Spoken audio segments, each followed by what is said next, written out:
છેલ્લા ઘણા સમયથી શાસિત પક્ષના નેતાઓ ખુદ સામે આવીને પક્ષમાં થતા ભેદભાવ અને આંતરિક મનભેદને ખુલ્લું પાડી રહ્યા છે. પત્ર અને સોશિયલ મીડિયાના માધ્યમથી અધિકારીઓને દિગ્ગજ નેતાઓને કારણે તેઓ જનહિતના કાર્યો ન કરી શકતા હોવાના આક્ષેપો કરી રહ્યા છે. ત્યારે ભાજપના જ વધુ એક નેતાએ ફેસબુક પોસ્ટના માધ્યમથી બળાપો ઠાલવ્યો હતો અને તેને લીધે રાજકારણ છે તેમાં ગરમાવો આપ્યો છે. નમસ્કાર, BS9 TV ન્યૂઝમાં આપની સાથે હું ભગવતી વિશાવડિયા. ભાવનગરની વાત કરો, રાજકોટની કરો કે પછી છોટા ઉદયપુરની, બધે જ ભાજપના નેતાઓ કામ ન કરી શકતા હોવાના દાવાઓ કરી રહ્યા છે અને તેના માટે અમુક વહીવટી અધિકારીઓ અથવા પક્ષના અમુક નેતાઓને જવાબદાર ઠેરવી રહ્યા છે. છોટા ઉદયપુર તાલુકાના પંચાયતના ભાજપના કારોબારી અધ્યક્ષ રાજેશ રાઠવા ફરી મેદાને આવ્યા છે. રાજેશ રાઠવાએ ફેસબુક ઉપર પોસ્ટ મૂકતા રાજકીય માહોલ ગરમાયો છે. છોટા ઉદયપુર તાલુકા પંચાયતના ભાજપના કારોબારી અધ્યક્ષ રાજેશભાઈ રાઠવા ફરી વખત મેદાને આવતા રાજકીય ખળભળાટ મચી ગયો છે. તાલુકા પંચાયતના ભાજપના કારોબારી અધ્યક્ષ છે રાજેશ રાઠવા. તેમણે ફેસબુક પર એક પોસ્ટ મૂકી હતી. ફેસબુક ઉપર મૂકેલી પોસ્ટમાં તેમણે લખ્યું હતું કે શું મિત્રો, મારે બીજેપીમાંથી રાજીનામું આપી દેવું જોઈએ અને જો હું રાજીનામું આપી દઉં તો મારે કઈ પાર્ટીમાં જોડાવવું જોઈએ, તે અંગે લોકો પાસેથી તેઓએ મંતવ્યો માંગ્યા હતા. અને હાલ રાજેશ રાઠવા પોસ્ટ મૂકતા સમગ્ર માહોલ જે તે ગરમાયો છે, તર્ક વિતર્ક થઈ રહ્યા છે. શું કહી રહ્યા છે સમગ્ર મામલે રાજેશ રાઠવા, તેના પર નજર કરીએ. આ બાબતે હું હજી મારા વિસ્તારના લોકો અને મારા વિસ્તારના યુવા વિદ્યાર્થીઓ તેમજ વિસ્તારના અગ્રણીઓ પાસેથી હજી મંતવ્યો મંગાવ્યા છે. હજી અમે કોઈ પાર્ટીમાં જોડાવા નથી એવું અમે નક્કી નથી કર્યું. કદાચ શક્ય બને કે અમારા પ્રશ્નોનો જો સવાલ જો મળી જતો હોય, અમારા પ્રશ્નો જો સાંભળવામાં આવતા હોય તો અમે બની શકીએ કે એ પાર્ટીમાં પણ રહી શકીએ. જરૂરી નથી કે મને પાર્ટીની કોઈ જરૂર છે.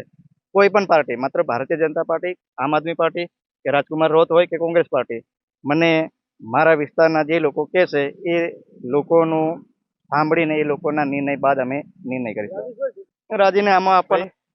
રાજીનામું એટલા માટે હું હજી સંકેત આપ્યા છે મારા વિસ્તારના જે લોકો કહે છે, જો નવીન પાર્ટી જો બનાવવાની હશે તો અમે નવીન પાર્ટી પણ બનાવીશું.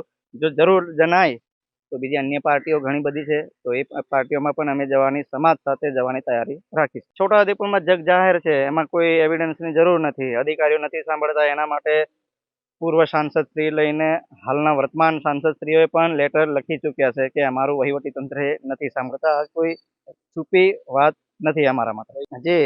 ગઈકાલે જ જે ધારાસભ્ય શ્રી હાર્દિકભાઈ પટેલ, જે પહેલા કોંગ્રેસમાં હતા, ત્યારબાદ એમને લાગ્યું કે મેં રાષ્ટ્રહિતનું કામ માટે ભારતીય જનતા પાર્ટીમાં જોડાયા હતા, પરંતુ તેમની પોતાની નગરપાલિકામાં, ભારતીય જનતા પાર્ટી શાસિત નગરપાલિકા છે, એ નગરપાલિકાના ઘણા એવા કામો નથી થયા. તો એ સીધા મુખ્યમંત્રીશ્રીને એમને પોતે પોતાના લેટર પેડ દ્વારા એમને આંદોલનની ચીમકી પણ આપી છે. ના, મારે આંદોલન કરવાની જરૂર નથી. સ્થાનિક સ્વરાજના ઇલેક્શનો છે, એ ઇલેક્શનનો જવાબ આપી. સમગ્ર મામલે સુખરામ રાઠવાની પણ પ્રતિક્રિયા આવી છે, તેના પર પણ નજર કરીએ. રાજેશભાઈ રાઠવા જોશ તરફના યુવાન મિત્ર છે. એ ભલે ભાજપમાં કામ કરતા હોય, ભાજપનો પ્રચાર કરતા હોય, ભાજપના ચૂંટાયેલા હોય, તો મારા અંગત મિત્ર છે.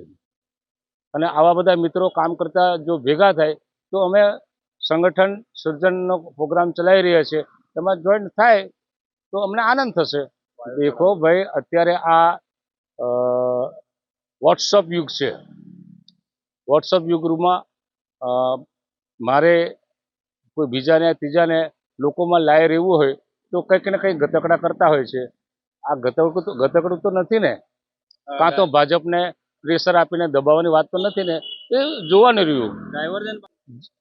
એમને જે દેખાયું સ્થાનિક કક્ષાએ અને આખા છોટાઉદેપુર જિલ્લાને જોડતો રસ્તો છે.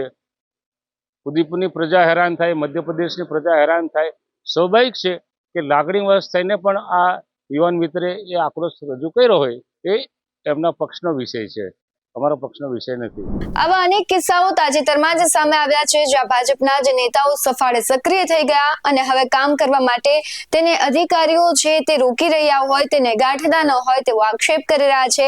તમને આ મુદ્દે શું લાગી રહ્યું છે, કમેન્ટ બોક્સમાં જરૂરથી જણાવજો. આવા જ વધુ અહેવાલો સાથે ફરી મળતા રહીશું.